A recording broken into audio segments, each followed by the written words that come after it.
బంగారు, it's sleeping time. ఇవాళటి story కూడా అమ్మ మాటే.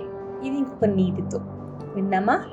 జలజల పారే నది ఒడ్డున ఒక చెట్టుపై ఒక పక్షి గూడు కట్టుకొని తన చిన్న చిన్న ముగ్గురు పిల్లలతో సంతోషంగా కాలం గడుపుతూ ఉంది.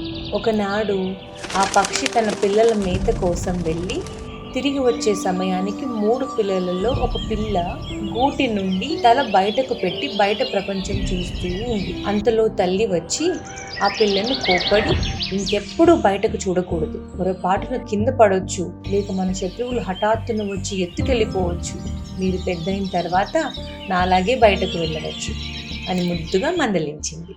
మరునాటి ఉదయం ఆ పక్షి మేతకు వెళ్ళింది.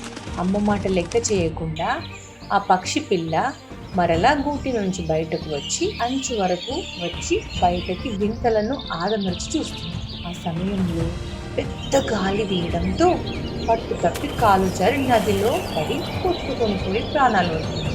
వీళ్ళ అమ్మ మాట వినుంటే హాయిగా ఆ గూటిలో ఉండేది కదా. అమ్మ దానికోసం తెచ్చే ఆహారాన్ని తిని ఎంతో సంతోషంగా ఉండేది కదా. అటు పిల్ల సంతోషంగా ఉండేది, తల్లి సంతోషంగా ఉండేది. అమ్మ మాట వినుంటే ఎంత బాగుండేది. దీనివల్ల మనకు తెలిసే నీతి ఏంటి?